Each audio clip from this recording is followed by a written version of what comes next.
Saya seringkali ditanya soal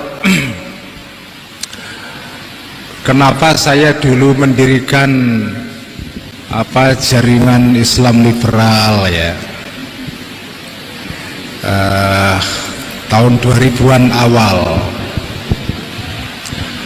Nah, banyak orang tidak tahu bahwa tujuan saya mendirikan gerakan ini sebetulnya tujuan utamanya itu adalah pertama-tama melakukan counter atau menghadapi kelompok-kelompok seperti Hizbut Tahrir itu. Jadi saya boleh agak sedikit tanda kutip sombong ya, tetapi ini sombong yang untuk tahadduts binikmah saja. Jadi sebelum orang-orang di Indonesia itu banyak melakukan kritik terhadap Hizbut Tahrir ya, sebetulnya orang yang termasuk, bukan satu-satunya, termasuk pertama kali menghadapi, mengkritik Hizbut Tahrir itu adalah saya bersama kawan saya Kiai Abdul Muqsid Ghazali, alumni Pondok Situbondo, santrinya Kiai As'ad Samsul Arifin ya. Jadi saya itu sudah sejak 2000-an awal sudah berhadapan dengan mereka. Tapi ketika itu belum banyak orang yang tahu mengenai gerakan ini. Bahkan banyak, ada beberapa kiai yang bahkan berhasil dibujuk untuk ikut dalam gerakan ini, meskipun saya yakin kiai-kiai yang berhasil dibujuk ini beliau tidak tahu, karena belum tahu petanya ketika itu ya. Ada seorang kiai yang bahkan menjadi salah satu anggota Dewan Ahli Redaksi majalah atau tabloid yang diterbitkan oleh Hizbut Tahrir. Itu tahun 2000-an awal ada itu. Tapi ketika itu memang belum banyak orang yang tahu mengenai sejatinya gerakan Hizbut Tahrir ini apa. Nah, saya melakukan counter, menghadapi, mengkritik mereka. Dan itulah tujuan saya sebetulnya ketika dulu mendirikan JIL itu adalah menghadapi HTI, teman-teman Salafi, FPI, teman-teman PKS, dan teman-teman yang sekarang kemudian mendirikan kelompok-kelompok teroris, Jamaah Islamiyah dan seterusnya. Saya itu merasa alhamdulillah dulu pernah kuliah di perguruan tinggi milik Saudi Arabia. Jadi saya itu dulu kuliah S1-nya itu di Libya, Jakarta. Dan saya itu ngaji kitab karangan Muhammad bin Abdul Wahab, pendiri gerakan Wahabi itu khatam. Kitab Tauhid alladzi huwa haqqullahi 'alal 'abid itu saya ngaji khatam. Tapi itu berkah bagi saya, meskipun saya bukan Wahabi, tetapi saya mengerti cara berpikirnya teman-teman Salafi, teman-teman Wahabi, yang sebagian mereka itu ada yang terjatuh ke dalam gerakan-gerakan teroris itu. Jadi saya bergaul dengan gerakan-gerakan ini sudah lama, dari tahun 90-an awal, bahkan tahun 80-an akhir, 90-an awal saya banyak bergaul dengan kelompok-kelompok ini, dan saya tahu cara berpikir mereka itu. Nah, mereka ini dulu di zaman Orde Baru bergerak di bawah tanah, underground. Begitu reformasi terbuka, mereka muncul ke permukaan. Disitulah mulainya gerakan-gerakan ini berani terus terang. Nah, ketika mereka terus terang, itulah kemudian saya ingat masa-masa dulu ketika saya kuliah di Libya. Ketika saya masih kuliah itu, saya juga berdebat sering dengan kelompok ini. Salah satunya mengenai tentang negara ini, tentang fiqhus siyasah. Jadi di Libya tahun 90-an awal, 91, 92. Nah, ketika reformasi muncul gerakan-gerakan ini, kemudian saya tergerak untuk melakukan counter, menyanggah argumen-argumen mereka itu. Nah, zaman itu para hadirin dan hadirat, media Islam yang paling banyak dibaca ketika itu ada majalah namanya Sabili. Pernah dengar ya? Sabili itu satu-satunya majalah Islam ketika itu yang paling banyak oplahnya.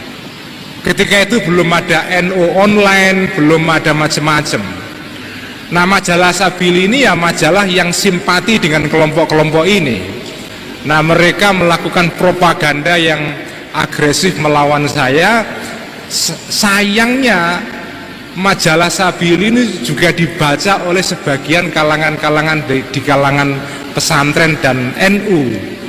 Nah, gara-gara informasi seperti inilah kemudian banyak pandangan yang miring dan negatif mengenai saya, karena sumber informasinya adalah majalah yang dibuat oleh kelompok-kelompok yang simpati dengan mereka ini.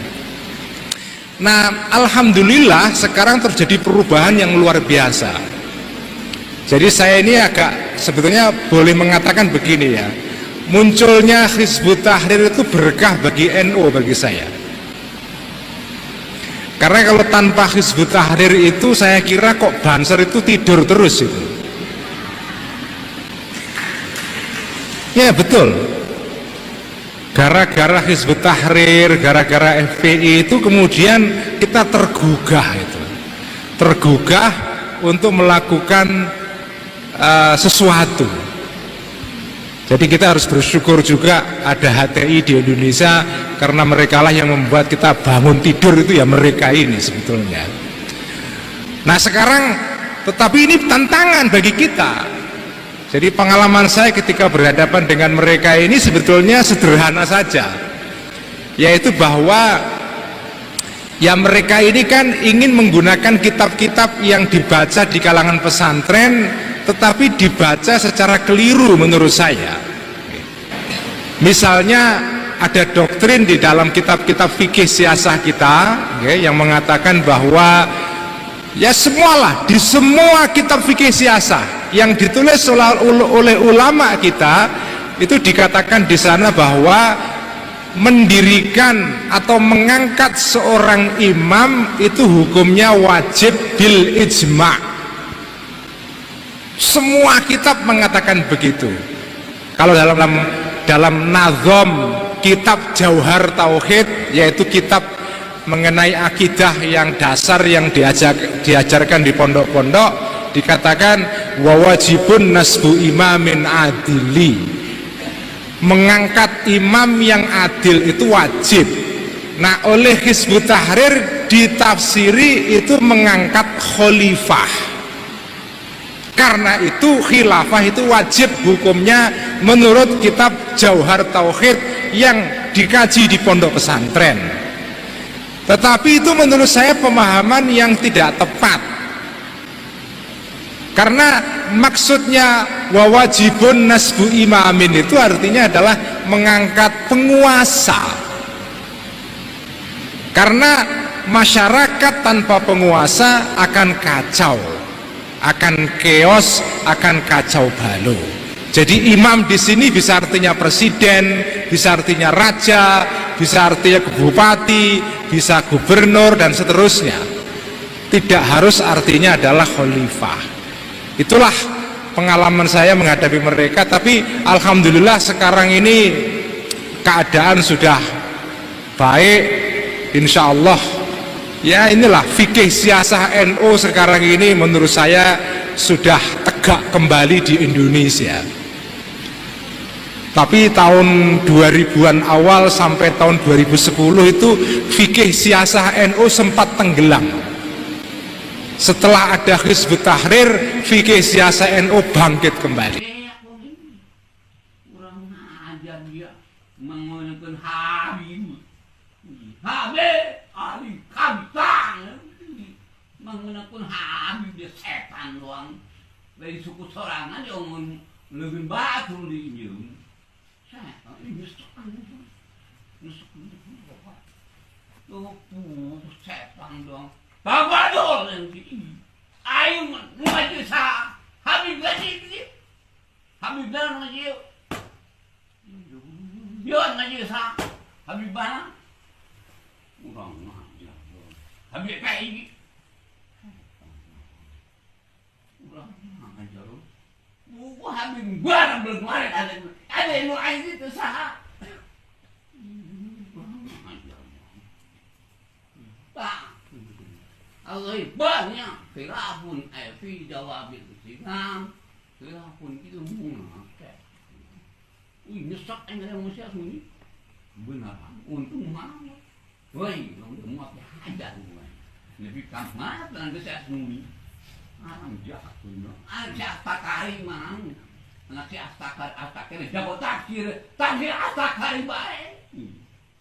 Pada disunahkan samet itulah di pilihan. Terus karena dibaca itu kan diliwat. Haram jahat pencuri ayam yang kita beli ayam tuh dia itu jauh jauh. Haram jahat. Murah juga.